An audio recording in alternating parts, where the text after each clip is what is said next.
नमस्कार, मैं हूं शिखा और आप देख रहे हैं जीटीवी हिंदी न्यूज। आइए रुक करते हैं आज की ताजा खबरों की ओर। भाजपा के संकल्प पत्र की घोषणा।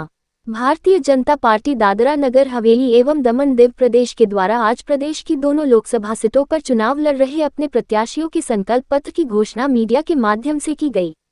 प्रदेश भाजपा के अध्यक्ष श्री दीपेश टंडेल जी की अध्यक्षता में आयोजित प्रेस वार्ताओं में आज इसकी घोषणा की गई। आज दमन दीव के प्रत्याशी श्री लालूभाई पटेल जी की उपस्थिति में दीव जिला में मैनिफेस्टो घोषित हुआ। वहां उनके साथ दीव जिला के अध्यक्ष श्री मोहन भाई लक्ष्म, चुनाव इंचार्ज श्री बी.एम. माछी सहित प्रदेश के सभी पदाधिकारीगण, सभी चुने हुए जनप्रतिनिधि एवं मंडल और जिला के पदाधिकारी उपस्थित रहे।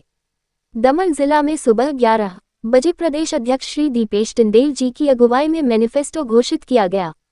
इस कार्यक्रम में प्रदेश उपाध्यक्ष श्री नवीन भाई पटेल, दमन जिला भाजपा के अध्यक्ष Shri SP Damania, manifesto committee के अध्यक्ष श्री मुकेश गोसावी एवं मीडिया कन्वीनर श्री मजीद लधानी उपस्थित रहे।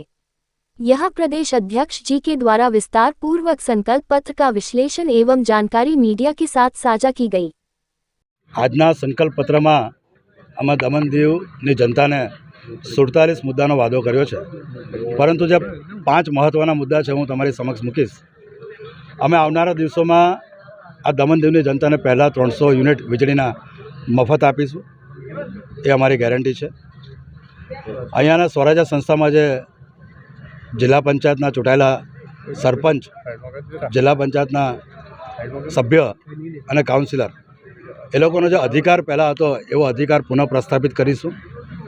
અહીંયા જે ખાસ કરીને માછી સમાજ અને મીટના સમાજના ઘરોના નામની પ્રક્રિયામાં તકલીફ આવી છે, તો એમને જો 20 વર્ષ પહેલાં એ લોકો ત્યાં રહેતા હશે તો એમના પ્રૂફના માધ્યમથી પુનઃ એ લોકો ત્યાં રહી શકે અને પુનઃ ત્યાં એ લોકો ઘર બાંધી શકે એ વ્યવસ્થા કરી આપીશું।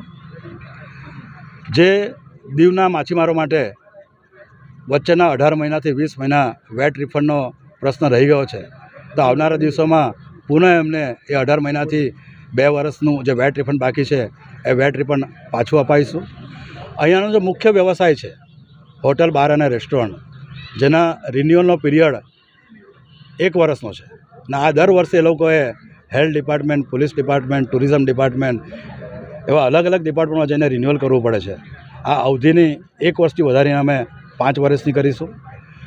ખાસ કરીને જે માછીમાર લોકો કાંઠે એ લોકોની કાંઠી બાંધે છે, બુમલા સૂકવે છે અને બોટ પોતાના ફળિયાની બાજુમાં જ બાંધે છે, તો એમને જે અગવડો પડે છે તો એ અગવડો દૂર કરીને એ લોકો પોતાની જાળતા બાંધી શકે, બુમલા સૂકવવાની વ્યવસ્થા કરીશું અને બોટ બી પોતાના ફળિયાની બાજુમાં જ બાંધી શકે એ વ્યવસ્થા બી અમે માછીમારો લોકો માટે કરવા જઈ રહ્યા છીએ।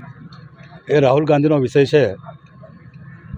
અમે છેલ્લા 10 વર્ષમાં જે કાર્ય કર્યું એ આપની સમક્ષ છે। એજ્યુકેશનમાં જે પ્રમાણે નંદનગરથી માંડીને મેડિકલ કોલેજ બની છે, હેલ્થમાં જે પ્રમાણે 50 બેડની હોસ્પિટલથી માંડીને 1000 બેડની હોસ્પિટલ બની છે, 19મી એમ્સ દાદરનગર હવે દમણ દીવમાં સ્થાપવા જઈ રહી છે, ટુરિઝમમાં જે પ્રમાણે આંતરરાષ્ટ્રીય સ્તરનો નમો પથ રામ સેતુ બન્યા છે। આ બધી જ વસ્તુ બતાવે છે કે આ પ્રદેશમાં કઈ રીતે ગુડ ગવર્નન્સનું કામ થયું છે અને જે નાની મોટી ડિફિકલ્ટીઓ રહી ગઈ છે એ ડિફિકલ્ટીઓ અમે સંકલ્પપત્રમાં લીધી છે અને આ સંકલ્પપત્રના માધ્યમથી અમે દમણ દીવની જનતાને વિશ્વાસ અપાવીશું કે જે આ 47 મુદ્દા અમે તમારી સમક્ષ રાખ્યા છે અને જે પહેલાં 6 મુદ્દા મેં તમને કીધા છે એ 6 મુદ્દા વિશે મેં રાષ્ટ્રીય નેતૃત્વ જોડે 4 દિવસ પહેલાં જ ચર્ચા કરી છે અને એમની પાસેથી મેં બાહેધરી લઈને આપ સૌની સમક્ષ પ્રસ્તુત થયો છું।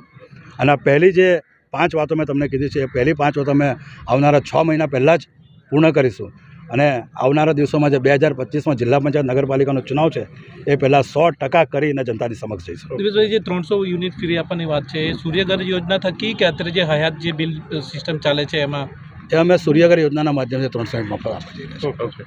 ऐसे ही ताज़ा तरीन खबरों के लिए बने रहिए हमारे साथ। अगर आपको हमारी वीडियो पसंद आए तो चैनल को लाइक करें, शेयर करें, सब्सक्राइब करें और हाँ, बेल आइकन दबाना ना भूलें।